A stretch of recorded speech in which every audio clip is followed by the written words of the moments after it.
में जो सबसे पहली सावधानी आप सभी को बरतनी है, ठीक है, आंसर राइटिंग आप लोग स्वयं से करिए, किसी संस्थान से करिए, मेरे साथ जुड़ करके करिए, लेकिन यहां पर एक काम जो है वो आपको करना पड़ेगा।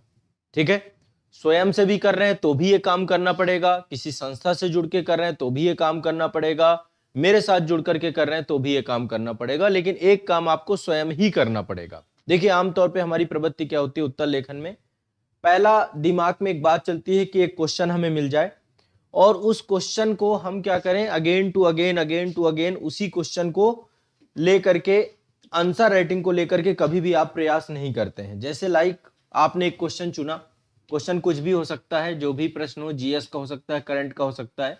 अब उस क्वेश्चन को जब आप एक बार लिख लेते हैं, मान लीजिए आपने उसकी आंसर राइटिंग कर ली, उसके बाद आप उस क्वेश्चन से उदासीन हो जाते हैं, आपको लगता है अब कोई मतलब नहीं है। देखिए, अब इसकी कमियां कैसे पता चलेंगी, मान लीजिए आपने कोई क्वेश्चन लिखा है तो लिखने के बाद ही तो कमियां पता चलेंगी ना आपकी, इसकी कमियां कैसे पता चलेंगी, जब इसका मूल्यांकन होगा।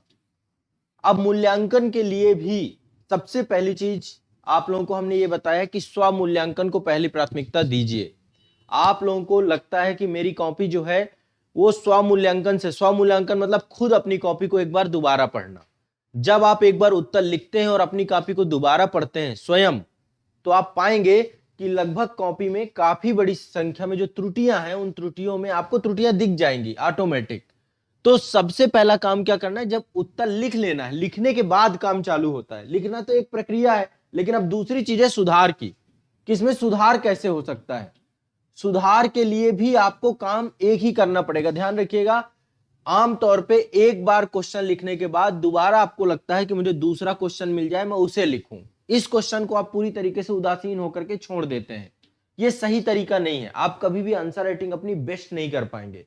यदि आंसर राइटिंग के आपको अपने सबसे बेस्ट स्तर पे पहुंचना है, तो उसके लिए पहला कार्य करना पड़ेगा आपको कि आपने एक क्वेश्चन लिया और लेने के बाद उस पर सुधार की प्रक्रिया पे काम करना चालू कर दिया। अब सुधार की प्रक्रिया के लिए क्या करना पड़ेगा, क्वेश्चन को खुद से पढ़ना पड़ेगा। सबसे पहला स्टेप है इसमें स्व मूल्यांकन करना पड़ेगा। खुद बैठिए, क्वेश्चन को पढ़िए, ठीक है। दूसरा ऑप्शन होता है कि हम किसी को क्वेश्चन भेज दें या किसी को पढ़वाएं। अब वो पढ़वाने वाला व्यक्ति कोई भी हो सकता है आपका मित्र ही हो, है ना, जो सबसे आपके नजदीक है, सबसे आपके करीब है, कि वो भी आप ही के एग्जाम की तैयारी कर रहा है, तो वो भी आपकी यदि कॉपी पढ़े तो उसको भी कमियां दिख जाएंगी। अपने कोई भी एक व्यक्ति बना लीजिए जो व्यक्ति आपसे जुड़ाव रखे।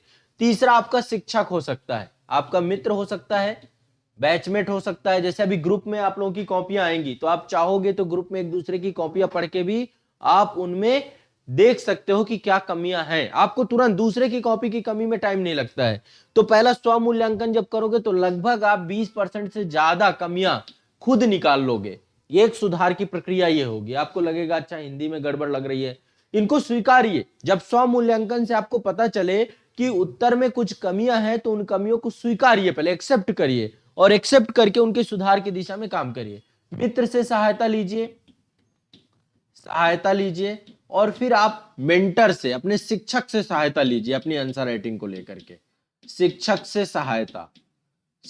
सहायता के साथ साथ और क्या क्या ले सकते हैं, किताब से सहायता, बुक से आप ले सकते हैं, क्योंकि आपने जो टॉपिक लिखा है वो टॉपिक सही है गलत है, किताब से भी मिलान कर सकते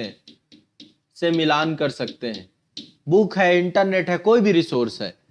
अब जब आप ये कार्य करना चालू कर देंगे, पहली बार आपने क्वेश्चन एक लिखा, लिखने के बाद स्व मूल्यांकन किया, खुद पढ़ा उस क्वेश्चन को।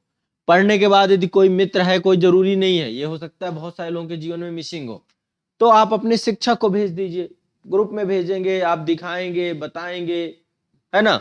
इसके बाद किताब पढ़ रहे हैं, कोई रिसोर्स कोई भी हो सकता है, उससे मिलान करेंगे, तो ओवरऑल आपको क्या होगा, पता चलने लग जाएगा कि मेरी ये कमियां हैं, अभी मेरी राइटिंग अच्छी नहीं है, मेरा प्रेजेंटेशन अच्छा नहीं है। दूसरों की कॉपियां देखिए, दूसरों की कॉपियों से भी आप मदद ले सकते हैं। दूसरे की कॉपियां देखिए, दूसरे की कॉपी से भी आपको मदद मिलेगा। उसका पढ़िए, उसका प्रेजेंटेशन कैसा है, उसने कैसा लिखा है। तो पहले तो ये आप 5 चीजें आप करेंगे अपने इस क्वेश्चन में, ये शुरुआती दौरान पे करना है। अब इसी क्वेश्चन को दोबारा लिखना है, मतलब नए क्वेश्चन की तलाश की जगह पे सेम क्वेश्चन को अगेन लिखिए। ये खुद से लिखना पड़ेगा, अब ये कोई नहीं लिखवाएगा। इसी क्वेश्चन को दोबारा आपको लिखना है, अगेन, फिर लिखिए, और फिर लिखने के बाद फिर इसी प्रक्रिया से गुजारिए। अब आप समझिए, यदि आपके पास शिक्षक है तो शिक्षक से पूछिए कि इसमें मुझे कितने नंबर मिल सकते हैं। 1 नंबर मिल रहा है, 2 मिल रहा है, 3 मिल रहा है, 4 मिल रहा है, 5 मिल रहा है, 6 मिल रहा है। 10 नंबर के क्वेश्चन में यदि मुझे 5 नंबर मिल रहे हैं तो मैं 6 और 7 के लिए क्या करूं इसमें कि मुझे इतने मिल जाएं। अब वहां पे आपको दूसरी बार लिखेंगे तो कुछ ना कुछ सुधार करेंगे, आप कंटेंट पे काम करेंगे, लेकिन क्वेश्चन कौन होगा? यही क्वेश्चन, इसी क्वेश्चन को अगेन लिखना है। नए क्वेश्चन की तलाश से बचने का प्रयास करना है। जितने लोग ऑनलाइन में मुझे सुन रहे हैं, क्या समझ पा रहे हैं मैं क्या कह रहा हूं? आप लोगों को क्या कह रहा हूं? जैसे आज आपको क्वेश्चन दिया गया, उसको शाम को दोबारा लिखिए, दोपहर में दोबारा लिखिए, उसी क्वेश्चन को, एक ही क्वेश्चन को दोबारा कभी भी लिखिए, किसी भी टाइम पे, जो भी टाइम आपको सुटेबल लगे। एक बार आप जान गए कि मेरे क्वेश्चन में कमियां, तो कमियों को सुधार नए क्वेश्चन से नहीं होती है। उसी क्वेश्चन को दोबारा लिखने से आप कमियां सुधारेंगे, और कमियां सुधारने के बाद फिर से स्वमूल्यांकन करिए, फिर से पढ़िए उसे, और क्वेश्चन कभी भी लिखिए तो एक टाइम बाउंडेशन में लिखने का प्रयास करिए। टाइम बाउंडेशन आप कुछ भी सेट कर सकते हैं। वैसे तो एक आइडियल टाइम पीरियड है क्वेश्चन का, आइडियल टाइम पीरियड मान लीजिए कि 200 शब्द आपको कम से कम 8 से 9 मिनट में लिखना चाहिए, ये आइडियल टाइम पीरियड है। लेकिन हो सकता है आपका टाइमिंग अलग हो। शुरुआत में आपकी टाइमिंग ऐसा भी हो सकता है कि 200 शब्द में आपको 15 मिनट लग जाए, ऐसा भी हो सकता है कि 200 शब्द में बहुत सारे लोगों को 20 मिनट लग जाए, कुछ भी हो सकता है, सबका अपना अपना टाइम हो सकता है। तो ऐसी कंडीशन में आपको पहुंचना यहां पे है, क्योंकि जब यहां पे पहुंचेंगे तब आपका काम हो पाएगा। समझ रहे हैं मेरी बात को? जितने भी लोग मुझे सुन पा रहे हैं, हमें अपने आइडियल टाइम पीरियड पे पहुंचना है, और इसको कम करने का प्रयास कर सकते हो तो और करो, लेकिन हो सकता है आपकी टाइमिंग कुछ अलग हो, तो शुरुआत में आप लीजिए ज्यादा टाइम। शुरुआत में ये मत सोचिए, देखिए संस्थान हम जो लिखवाएंगे, आपको आंसर राइटिंग करवाएंगे, वो तो आपको आइडियल टाइम पीरियड पे ही हम कोशिश करेंगे, लेकिन हो सकता है आप उतने में सिर्फ 1 पेज ही लिख जाओ। तो निराश होने की जरूरत नहीं, हताश होने की जरूरत नहीं कि आप हताश होकर बैठ गए कि अरे मेरे तो भाग्य ही फूट गए, मैं तो लिख ही नहीं पा रहा हूं, मेरी राइटिंग कितनी खराब है। ये शुरुआत में होगा आप सभी के साथ, आपकी राइटिंग खराब होगी, आपका जो है टाइमिंग अलग होगा। इन सब चीजों से घबराना नहीं है, क्योंकि आप अभी स्टार्टिंग फेज में हैं। ठीक है, मैं ये बहुत बेसिक बातें आपको बता रहा हूं, जब तक आप इन बातों को नहीं समझेंगे तो शायद बात बन नहीं पाएगी। इसलिए मैं आपको ये चीज बहुत स्पष्ट करते हुए चल रहा हूं कि सबसे पहला स्टेप क्या है आपका। एक क्वेश्चन यदि आपने संस्थान से आपसे क्वेश्चन दिया गया तो उस क्वेश्चन को क्या करिए, इन 5 चरणों से गुजारिए। ठीक है, दूसरे की कॉपी उपलब्ध हो जाएगी आपको कि नहीं हो जाएगी? ग्रुप में आपको हो जाएगी, उसको आप देखेंगे। ठीक है, 10-20 मिनट लगाइए इस पे, नहीं तो सुधार कभी नहीं कर पाएंगे। कॉपी लिखते रहने भर से कोई फायदा नहीं है, उसका सुधार नहीं हो पाया तो सब बेकार है। सबसे बड़ी चीज है कि कमियों को हमें सुधारना है।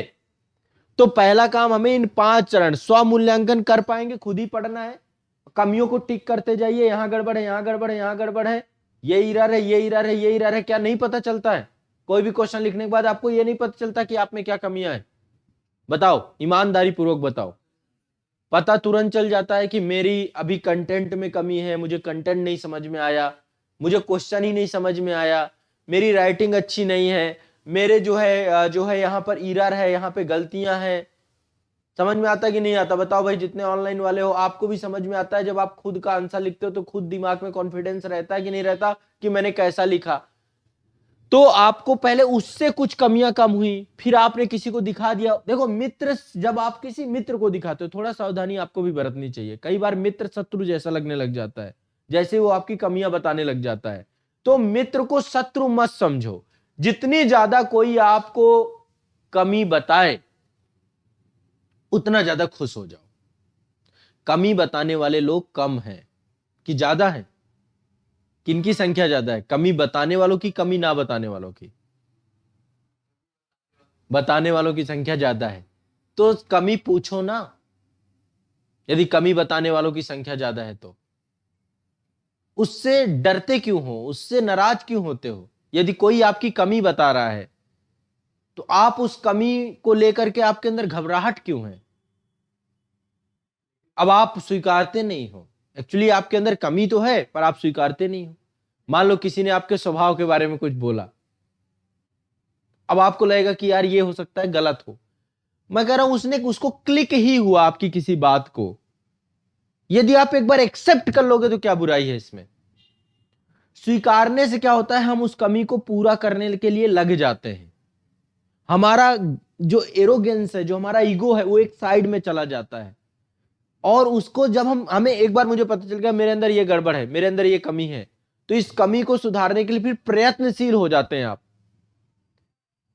लेकिन मान लो कोई आपको कमी पे कमी बताए चला जाए और आपको लगे कि ये जलन है, ये ईर्ष्या है, ये द्वेष है, तो आपको उसको भी समझना होगा। इतनी अंडरस्टैंडिंग रखनी पड़ेगी कि कोई आकर के आपको ऐसा ना हो जाए कि वो आपको कमी बता बता कर आपके ऊपर एक ऐसी परत बिछा दे जिसमें आपको कमियां ही लगने लग जाए। राइटिंग अच्छे होते हुए भी कहे कि अरे यार ये तो अभी उतनी अच्छी नहीं है। उतनी अच्छी राइटिंग नहीं चाहिए आपको, कोई टाइपिंग नहीं, वहां पे ऐसा नहीं हो रहा कि बहुत सुंदरता सुलेख का वो टेस्ट हो रहा है।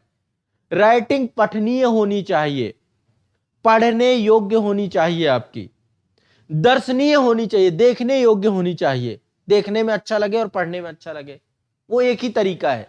कटिंग पिटिंग नहीं होनी चाहिए कि कटिंग पिटिंग है आपकी राइटिंग में। कोई बिना मतलब की गलतियां बता रहा है, उन्हें इग्नोर करना है, उनमें नहीं फर्क पड़ना है। लेकिन कोई कमियां बता रहा है कि अच्छा इसमें, और जैसे किसी ने कहा कि ये कमी है, तो उससे पूछिए कि अच्छा इसको क्या मतलब, कमी आपने बताई तो इसमें क्या मुझे सुधार करना है, इसमें कौन सा पॉइंट मुझे और ऐड कर देना है, कैसे मैं इसका जो है, अच्छा ये कमी है तो इंट्रो कैसा लिखना चाहिए मुझे, आप बता दीजिए। यदि वो ना बता पाए तो उस पर भी चिढ़िए मत कि तुम तो बता नहीं पा रहे हो, मुझको बता रहे हो कमी है कमी है कमी है।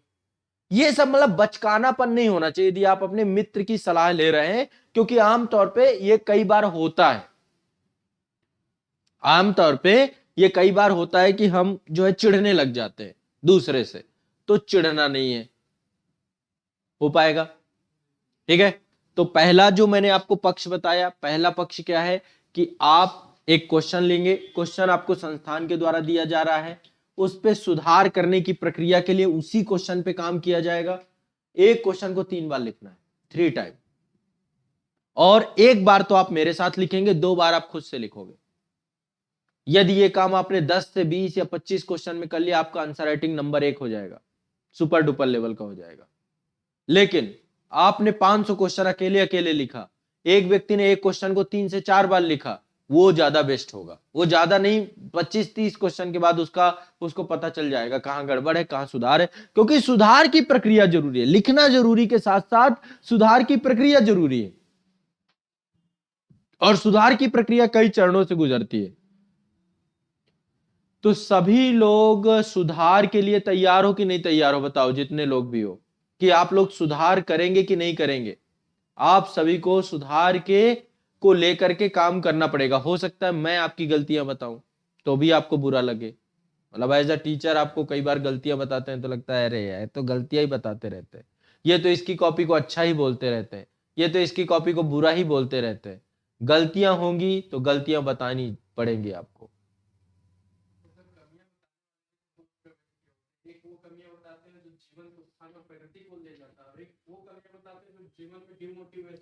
डिमोटिवेशन, निराशा, ये आपके समझने के तरीके पे होता है। मान लीजिए मैंने कोई बात आपको बताई, अब आपने उसको समझा किस तरीके से। कई बार गार्जियन आपके घर में सुबह आपको उठने के लिए बोलेंगे, ठीक है, कि उठ जाओ बेटा सुबह का। अब आप उसको किस तरीके से ले रहे हैं? एक तरीके तो ये ले रहे हैं कि यार मेरा फ्रीडम खत्म कर रहे हैं, ये मुझे राइट होना चाहिए, मुझे कब सोना है, कब उठना है, कब खाना है, कब पीना है। दूसरा वो क्या चाह रहे हैं कि आपका स्वास्थ्य अच्छा रहे, आप समयबद्ध हो जाए, आपका दिन अच्छा हो जाए, सुबह प्रकृति से जुड़ जाए, आपके मन में शांति रहे। अब आप इसको ले किस तरीके से रहे, ये सबसे बड़ी चीज है। सामने वाला तो कुछ ना कुछ बोलेगा, पर सामने वाले को क्या ले रहे हो आप, कैसे समझ रहे हो, ये आप में होता है। उसकी गलती नहीं, वो आपको डिमोटिवेशन में कैसे ले जा सकता है? उसकी प्रवृत्ति नहीं है, वो अपने आप को नीचे ले जा रहा है। यदि दूसरा ऐसा कोई काम कर रहा है को दूसरे को गिराने के लिए सोच रहा है, वो सबसे पहले गिरेगा, क्योंकि उसके मन में वो गंदगी भरी हुई है, दूसरे को गिराने की गंदगी। तो वो कैसे उठ पाएगा वो व्यक्ति, बताओ? दूसरे के उठाने की सोच आपकी हो कि यार ये बहुत बड़ा आदमी बन जाए, इसका सिलेक्शन हो जाए, इसको कितना सहयोग कर दो। एक टीचर क्यों बेस्ट होता है? क्योंकि टीचर के मन का भाव क्या होता है पता है? सबको उठाना, वो चाहता है मेरे जितने स्टूडेंट हो सब सेलेक्ट हो जाए। ये टीचर का भाव होता है, इसलिए टीचर को हमेशा पूजा जाता है, टीचर को सर्वोपरि रखा जाता है, उसके मन में विद्वेष नहीं होता अपने छात्रों के प्रति। कोई भी शिक्षक भारत में या कहीं पर भी हो, ब्रह्मांड में ऐसा कोई टीचर नहीं होगा जिसके मन में कोई बुरी भावना होगी कि उसके ये बच्चे का ये इसका ये हो जाए, इसका बेड़ा गर्क हो जाए, इसका कभी सिलेक्शन ना हो। कोई टीचर नहीं चाहेगा, इसलिए टीचर को सर्वोपरि मानते हैं, क्योंकि उसकी भावनाएं अच्छी होती है, वो पूरी दम लगा देता है अपनी कि कैसे आपको सिलेक्शन तक पहुंचाया जाए। तो आप उसकी जिसकी जैसी भावना होगी वो ऐसा रहेगा, आप इस पे क्यों जा रहे हो? ठीक है, मैं सिर्फ आपको इतना बात बता रहा हूं कि गलतियां आप जब करोगे तो उसमें सुधार के लिए आपको स्वयं तैयार रहना होगा, जिसमें सुधार के ये तरीके हो सकते हैं कि आप खुद से सुधार करिए, स्व मूल्यांकन करिए, किसी मित्र से सहायता लीजिए, लेकिन इन सबको आप गलत अर्थों में मत लीजिएगा। मैं ये भी आपको बता रहा हूं, कमियां पता चलेंगी तो कमियों को मानने के लिए बैठे रहिएगा कि हाँ ये कमियां हैं। मेरी बात समझ पा रहे हो? ठीक है, तो स्वमूल्यांकन, मित्र से सहायता, शिक्षक से सहायता, किताब से सहायता और दूसरे की कॉपी से सहायता, ये 5 चीजें मिलकर के आपके आंसर राइटिंग को बेस्ट बना देंगी। सबसे बड़ा सुधार आपका होगा।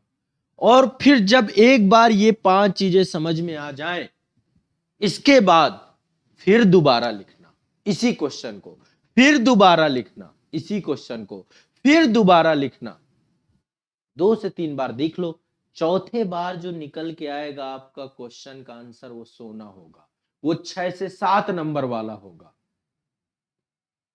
पहली बार में आपने लिखा जिसमें मैंने आपको 2 से 3 नंबर देने की सोची, दूसरी बार आपने सुधार करके लिखा जिसमें 4 से 5 नंबर आपको मिल रहे हैं, तीसरी बार आपने लिखा तो 6 से 7 नंबर,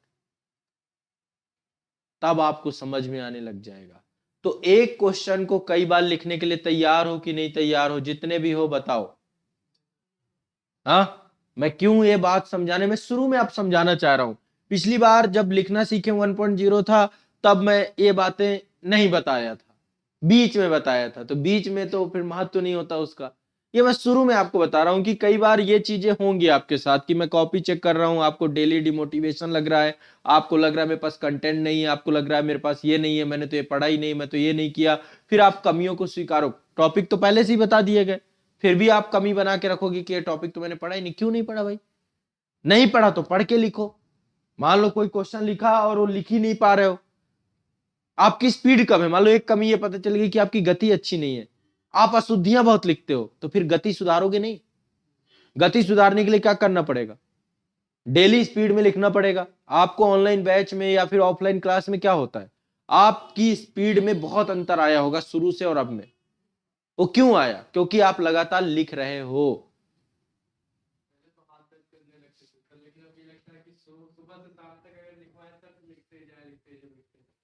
बस, ठीक है, तो ये एक सबसे बड़ी चीज आप लोगों को ये रखनी है। मैं आपकी आंसर राइटिंग शुरू आपकी संस्थान के द्वारा हो रही है, तो इस आंसर राइटिंग में आपको ये 5 चीजों पे काम करके एक क्वेश्चन को कितनी बार लिखोगे? 3 बार कम से कम, 3 टाइम। एक बार संस्थान में, 2 बार स्वयं से। लेकिन जब 2 बार लिखोगे तो कमियों को ढूंढ के लिखोगे।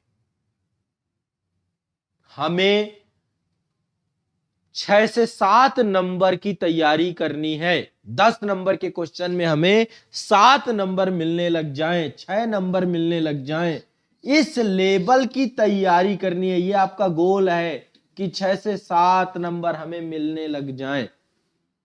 आप लिस्ट में आने के लिए ये जरूरी है कि आप तैयारी इसलिए कर रहे हो कि मैं 2 नंबर पे ही पढ़ा रहा हूं, मैं 1 नंबर पे ही पढ़ा रहा हूं, मैं 0 नंबर पे पढ़ा रहा हूं, इसलिए तो कर नहीं रहे हो। तो आंसर राइटिंग की सबसे पहली सीख मैं आपको यह दे रहा हूं कि आप 6 से 7 नंबर तक कैसे जाएं। हो जाएगा, मेरी बात समझ में आ जाएगी। सभी लोग ऑनलाइन वाले जितने भी हैं, हाँ देखिए ऑनलाइन में जितने भी लोग हैं सबको यह महसूस हुआ होगा कि आपकी आंसर राइटिंग की स्पीड बढ़ी है।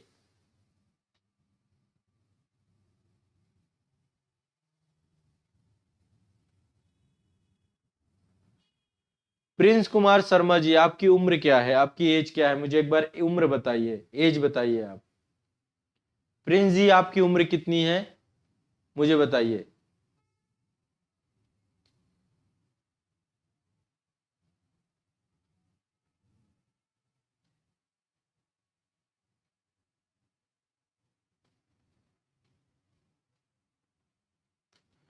वीरप्पन यादव जी, बहुत बढ़िया। देखिए यहाँ पे बहुत सारे बच्चे ऐसे हैं जिन्होंने लास्ट टाइम पे 24 साल, 24 साल की एज है आपकी।